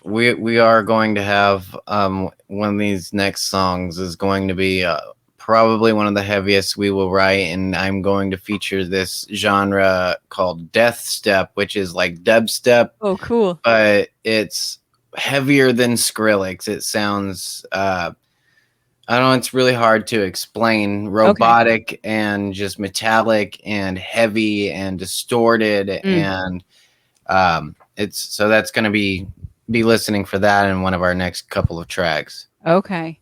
So we know we have August 23rd. Do you have a date in mind for, I know you have to check the lunar calendar and all of that, but like, for new releases and stuff like that, are we going to get them pretty steadily? Does that all depend on how much time you guys have? Do you have a timeline for all of that? We have one track right now that is ready. It's almost ready to be released, but as far as right now goes, it is only an instrumental. And honestly, I'd like to release it pretty soon, but it's just a matter of getting the vocals done and stuff, and having an idea for it and shit, because the song in particular, this one is 8 minutes long. Oh, wow. Yeah, and it features some drum and bass elements in there. I made sure to throw that in there and Okay. whatnot. So Okay.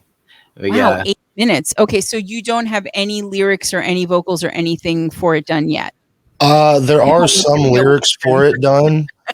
Okay. But we were gonna split it and we were gonna have somebody feature on it. And right now, I would say their half of it's kind of up in the air. Okay. And I won't disclose why. That's that's Okay. on them. Okay. But I might have to retake over the full Gotcha. because we did want to we want to feature people at points. Yeah. Also. Yeah. we're always open to including people in and featuring people and stuff like that, whether it be on vocals or maybe even like a guitar solo battle with Goosey or something. I'd love to do like that sometime. Like that'd be fucking bitching. Yeah. I do know for a fact that we have a song that has a keyboard solo in it just before the guitar solo. So that's another one to be keeping an ear out. Okay. And do you, who is that all programmed? Do you have a keyboard player in mind that you might bring in to feature on that? Nope. It is all programmed, but I definitely took a lesson from Yanni Werman of Children of Bodom, their keyboardist. Okay. It sounds like something he would have played in one of their songs. So okay. Yeah, this next track's gonna be fucking awesome. Okay. It sounds really cool. Okay, so that will be out soon. Not that soon-ish, but not that unsoon. So it's TBD, but it'll probably be the first one we release from the new batch. Okay. All right. So aside from the August one, of course. Right. But that one's just a cover remix rendition. So don't say just. It happens to be, but yeah, no, yes, happens to be. Thank you. Now we've heard so much about like all of it's like Blue's Clues over here that EOS is just like laid down. Everybody has to figure out what it's based on. So, okay. So before I kind of wrap things up here, I wanted to ask you guys, just more specifically about your influences, because I mean, I know we've thrown out a bunch of bands, and I mean, for you guys, like, I'm going to hear everything of the bands that I would know. But where I'm hearing like Pantera in there, but I'm also hearing, rap, and I'm hearing like, so I can't even imagine exactly what the list is, but what do you all listen to now besides the stuff that we've already discussed? And what did you listen to growing up, if there was anything that maybe you still hang on to now? And how does it I mean, it sounds like it informs your music somewhat, the things that you listen to are like, and then it also has absolutely nothing to do with it in some ways. So like, what are you guys into musically beyond what we've already talked about? Personally, I listen to stuff that's kind of outside. I mostly just listen to metal, but Oliver Tree is an interesting musician. Okay. What genre is that? He does a few different kinds. He does hip hop, and he does like there's one song that's really big on TikTok. It's Don't Fret, I Don't Ever Want to See You, and I Never Want to Miss You Again. Okay. It's that song. I don't know if you've heard it or not. I'm sure you have if you've been on TikTok at all, because it's really, really popular. Very little, but I might know if I heard it. Okay. Yeah. Okay. So Oliver Tree. Okay. Yeah, Oliver Tree. I mean, I'd been trying to listen to some good old 90s classic. Well, they call it classic rock now. I know. But, 90s grunge like, and rock. Yeah, I know. Yeah. It makes me feel old. I was on the oldies channel and Nirvana came on, and I'm like, I'm not that fucking old. It's like the worst feeling is when you hear the shit that you used to like either just party to or have sex to or just like rage out to in like the grocery store. It's like the worst possible feeling. You're like, oh my God, I'm really very old. So yeah, the Yeah. classic Station and Nirvana should just, those two things should never go together. But okay, so you try to revisit the oldies from the 90s. Okay, Yeah. what else besides did you mean Nirvana specifically, or? Well, no, Nirvana is just to name one of the many. Okay. You know, trying to listen to some Alice in Chains and some Soundgarden. Can't go wrong there. And you know, just bunch of bands that I heard on the radio and stuff growing up, because you know, at one point I hated the music, and I Same. You you too, know, I Grim? couldn't get Okay. into it and stuff. And now that I'm older and I'm, you know, I'm gonna be 31 next month, I'm Oh my God! Somebody get this man a wheelchair. Okay. yeah. You're telling I He's need just to- sitting there like, yeah, he's almost 10 years older than me. I've So got 6 kids, fucking, well, not 6 all the time, but I have 6 kids in general, and usually I love we have the 3. phraseology there.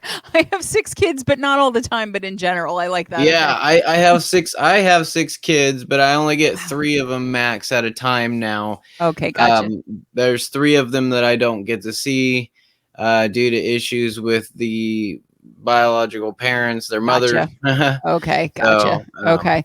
So you have seniority on Goose, that's for sure. But okay, so Yeah. that's interesting because according to your mom, though, even when you didn't like Alice in Chains and Soundgarden, you cannot knock it till you've tried it. So man, that Yeah. mom just opened up like everything to you. So okay, so Grim, you had the same kind of reaction to that, you know, Seattle sound 90s stuff when you first heard it. When I was a kid, I pretty much listened to anything heavy, like Slayer, Metallica, you know, all those, of course. And then I also grew up listening to rap at an early age. So I grew up on rappers like NWA, Master P, Oh yeah. Tupac, Same. Yeah, you know, yeah. gangster rap. The OGs, yeah. So when I heard all the grunge stuff, and I'm like, oh, this sounds soft, or you know, it's not heavy enough. I don't like it. And I was pretty much the same way. I didn't like it until, you know, about maybe the past 10 years or so, I started getting more into it and Okay. started opening up my horizons more. And yeah, I think a lot of it was the nostalgia at first of just hearing it and not hearing it after all like, the years. Yeah, this. Yeah. But then now I actually do enjoy it. And my newer influences for rap would have to say Twisted Insane, who is a crazy fast rapper. Okay. And Ghostmane, which Eas got me on, which he does.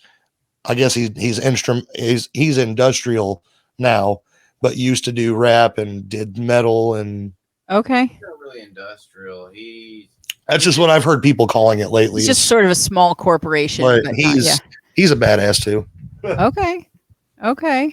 Goose, you look like you've been pondering this question, or maybe you just Sorry, I've had like thinking of loose tacos. skin in my lip, and it's been bothering me. Oh, yeah, that would aggravate me too from a Yeah. sensory standpoint. No worries. Sorry, I didn't mean to look like I was spaced off or whatnot. No, you didn't. You actually did look like you were deep in thought. So, okay, so your musical, maybe you were just thinking about your skin, but that's okay too. You were thinking about something. So, what did you listen to? What do you? I do, yeah. Okay. Well, I mean, I would say like most of my influence, like whenever I was a kid, I guess I really listened to a lot of like Ozzy, Right. Eric Clapton, Pink Floyd, Leonard Skinner, AC/DC, which I'm not really a huge fan of AC/DC, but it was definitely a big chunk of my life. But whenever it comes to like music influences, I really take a lot from like Eric Clapton, Pink Floyd sometimes, but I really like took after like, you know, whenever I got into metal, just mainly Jim Root, the rhythm guitarist for Slipknot. He did like a lot of like certain techniques and stuff like that to play. And you said Pantera earlier, which I'm glad you did, because like I try like for real, Dimebag Darrell was like my freaking hero. Yeah. I A didn't lot of really people, get into metal and until like later, and I started listening to them, and I realized, you know, kind of what happened in 2004.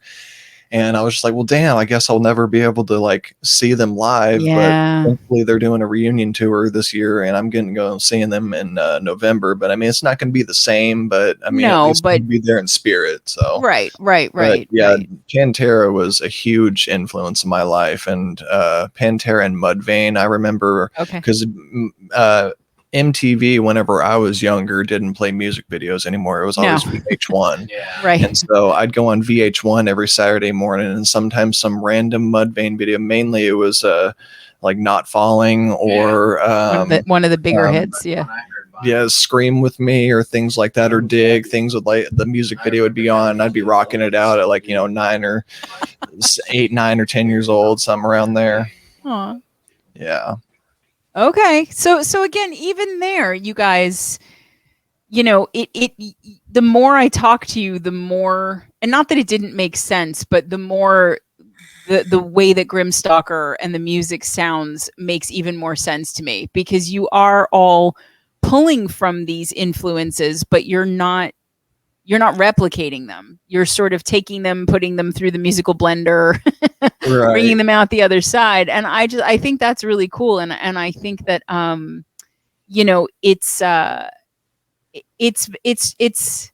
it's cool that you can have something that's so intelligent and thoughtful, but that's also just really badass, where if people knew nothing about the background to the story, the background for your musical, upbringings and all of that, like they could still just enjoy it for what it is. Right. But I love stuff that gets better the more you know about it.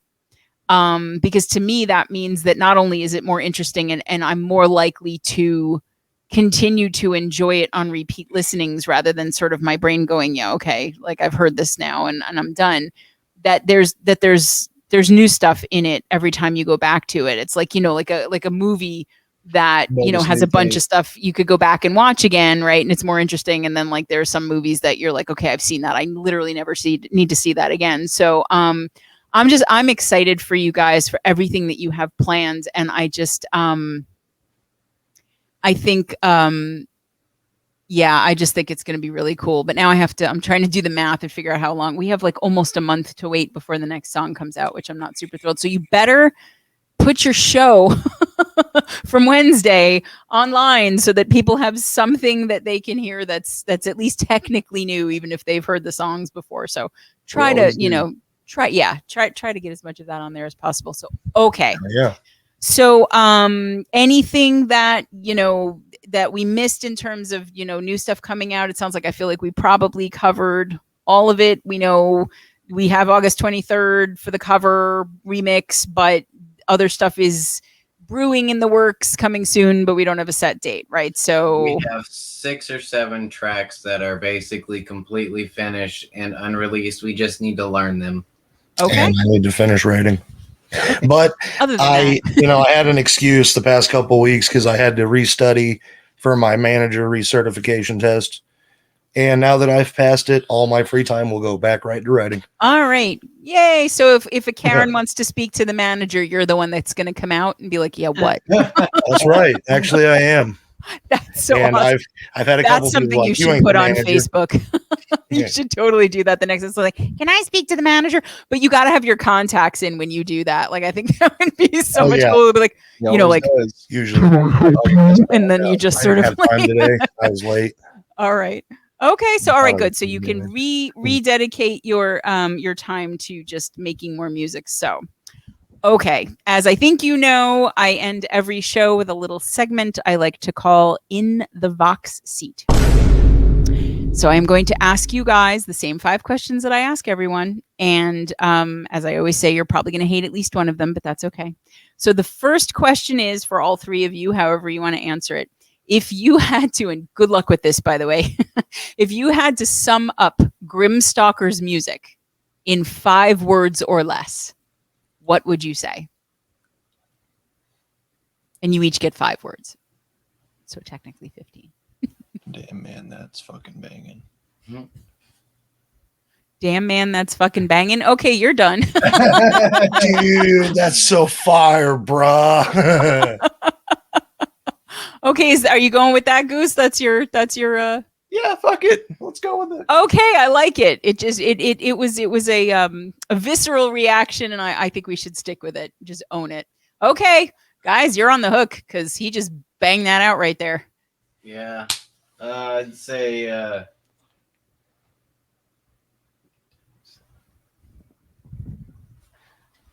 the deadest sound you'll hear. Okay, I like that too. And I like them together. All right, Grimm, it's all you. This is it. You're the lyricist. You better make it fucking good, dude.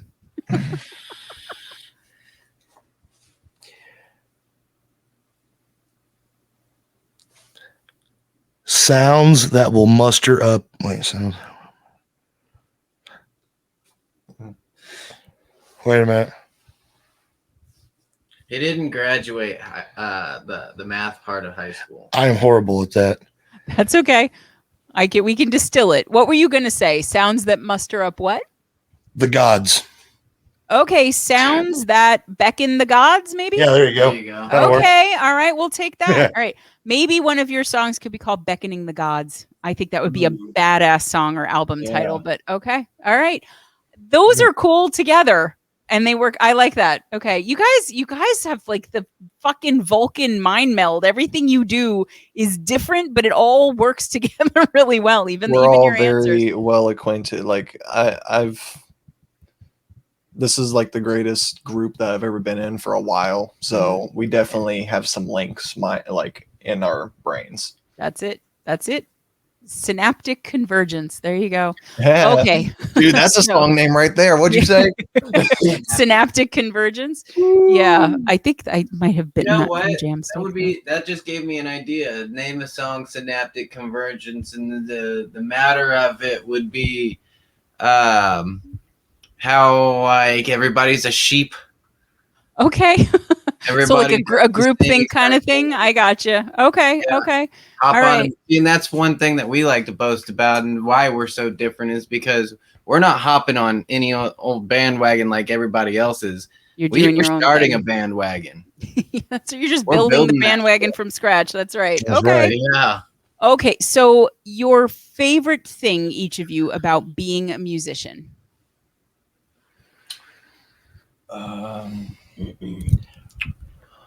Always knowing that there's something else that you could learn. Oh yeah. Okay. I would definitely say my favorite thing about being a musician is making connections and expanding and spreading and being known and making other people known. And, I will say one thing that we didn't mention beforehand is I actually just set up a show September 30th myself. I got a hold of a venue and basically became a booking agent, and they were like, find a sound guy and 4 bands. So it's exactly what we did. Oh, wow. So we're headlining and we've got 4 other bands, and it's, yeah. So, I mean, So you're making more connections even with that. Okay.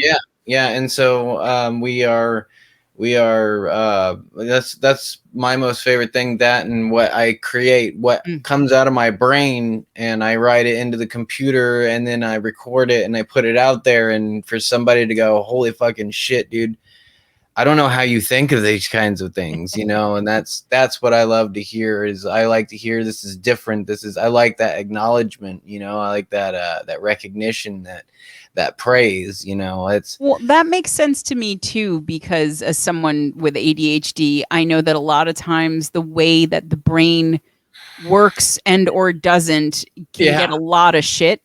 And when you're at a point where you found your hyperfocus and the thing that you just light up and lights you up, and then your brain can do what it was designed to do around that thing, and people finally can appreciate the neurodivergence for what it is, which is actually fucking awesome. It just doesn't fit into the box of standard education and being a kid and all that crap. But totally makes sense to me that you can finally be like, okay, this is what my brain does. This is what I can do. This is what I can think of. Let me show you. So I feel you so deeply on that. So, okay. I even made the flyer for that show and everything too. That's another thing, is like, force of nature. Yeah, what I create, and I love getting the feedback on what it is that I create and what we put out and stuff. You Mhm. know, like that's Yeah. my thing for music. Okay. All right, Grimm. What about you? Favorite thing? Hell, that's a tough one. I mean, they pretty much, but can't even talk now because they took the words right out of my mouth. That's it. But yeah, I'd have to say, aside from what they say to be different, my other favorite thing would be the performance aspect, the getting to play it live. Yeah. But that Mm. also breaks down into crowd. making the connections Okay. and getting crowd involved and The feedback everything with and that and yeah. feedback. So yeah, Okay. it all just for me, it all just boils together. Okay. Yeah. See, again, you guys have different answers, but you all agree. And then one of you comes in and synthesizes the whole thing. So there you go. You guys are very meta as a band and people. I appreciate that. Okay. So now, flip side of that, your least favorite thing about being a musician. I don't really have one yet. Okay. I'll take that. That's good. I think I can speak on behalf of the entire band on this one, but sound guys that don't fucking do their job. Yeah, we can go with that. Sound guys that don't do their jobs, and It is a brutal shitty thing. Venues that will either double book you or cancel your show because the headlining act dropped out and they'd rather make more money rather than, Right. throw a bunch of local bands that are trying to make a name for themselves out there. There's some stuff that I dislike. I didn't even think about that. Yeah. The fact that everything takes for fucking ever. Like, I am torn between my family and music making all the time. I spend more time making music than I do with my family and working. And it's like, in order for me to actually get any solid production done, I need to work for at least 4 to 8 hours because that is how long the shit takes. Yeah. Yep. And even still, 8 hours in a day is not enough to get one song done, unless if you're just flying through it and you've got a golden gift from God, like, other than that, that's it. No, the sound engineer thing speaks to me because I've always said that the sound engineer is like another member of the band and they can either make you or break you. And it is so glorious 100%. when they make you, and it is so devastating when they break you. So I completely feel you on that. And yeah, the business part of it too, just like, oh, well, hey, we were going to let you play, but we have this better opportunity here. So you could just go fuck off somewhere. What I like, that's terrible. So, okay. Yeah. Those are good answers. Bar. Okay. Goose, you were going to throw in on that and then maybe add something. Oh, I was just going to say, like, the only thing I really don't like is just like occasionally feeling like you weren't good enough. It could have been better, but you always get the feedback of positive feedback and the negative feedback. So it's always mixed reviews, but you always got to look at it in your own light, your own way. But so there's just times where you feel like you could have done better. Oh yeah. Yeah. That's the being your own worst critic thing is an answer that we get for that question a lot. So in one form or another. So you are definitely not alone in that, but okay, here's the question you guys may hate. This is, if people hate one, it's usually this one. If you could only pick one album to listen to for the rest of your life, and I think this is going to be especially hard for at least some of you, what album would you pick and why?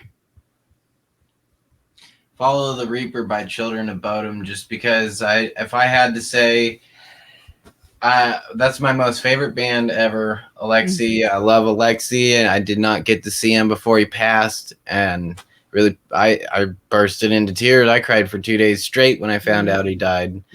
But I would say Follow the Reaper by Children of Bodom, because that one, even though I hated metal and stuff, when that album came out, it was 97, I think. Or no, it was around 99, 2000. Okay. That was one of the most, just nostalgic times in my life that I absolutely love to reflect on constantly. And I constantly am trying to time travel back to that and feel those feelings of being young and innocent and not having stress again, things that remind me of those easy days. And Children of Bodom's Follow the Reaper is just one of those albums. The first 4 albums by them, honestly, all fit into that category. But if I had to pick one, it would probably be Follow the Reaper. Okay. Eos, I'm going to go ahead and say it if nobody else has. I really fucking love your brain.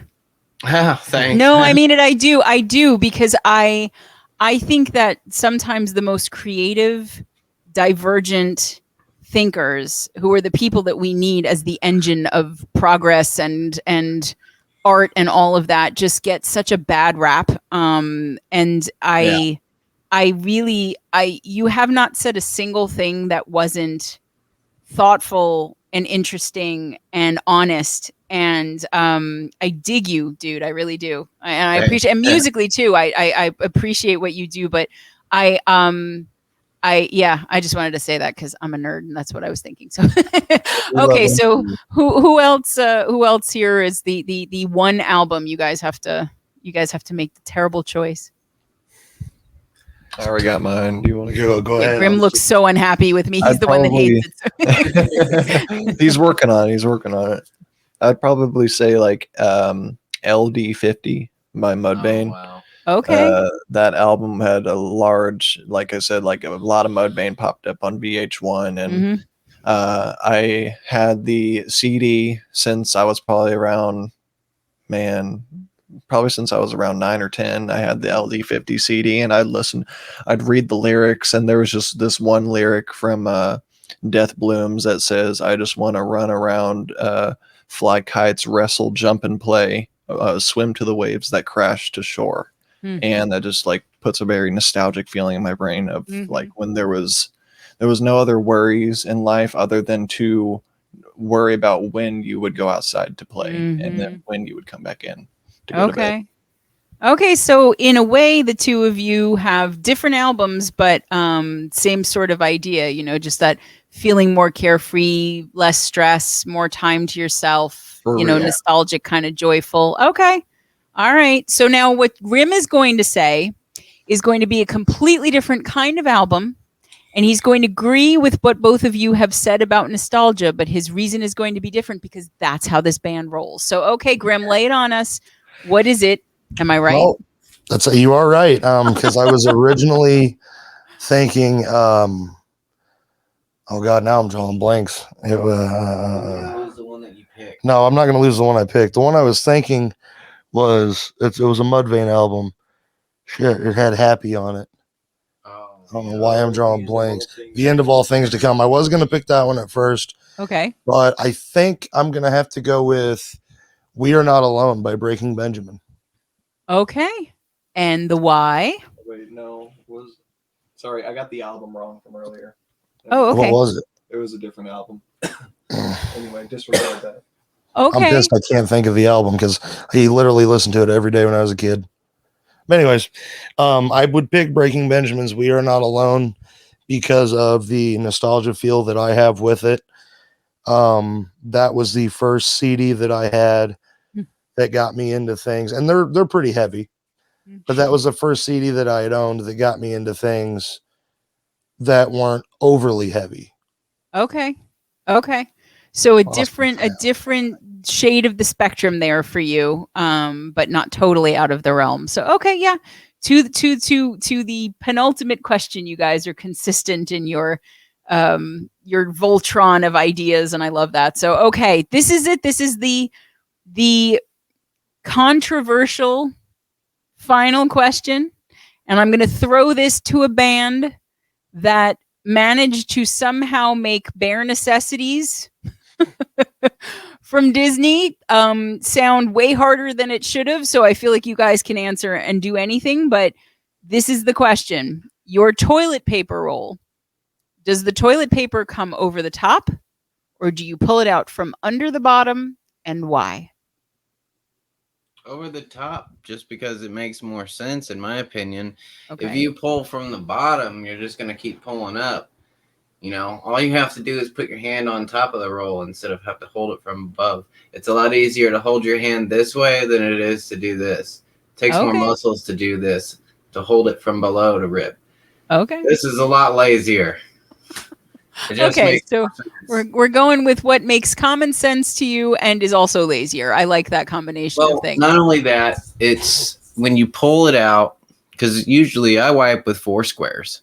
I'll get personal. Look at you. We're getting all the deets on this. Okay. Yes. All right. When you pull it out, you can see the lines so that you know when to stop, especially if you're like me and you don't like taking time to take a shit and it takes too long to do it, so you want to rush through it and just hurry up and get it done.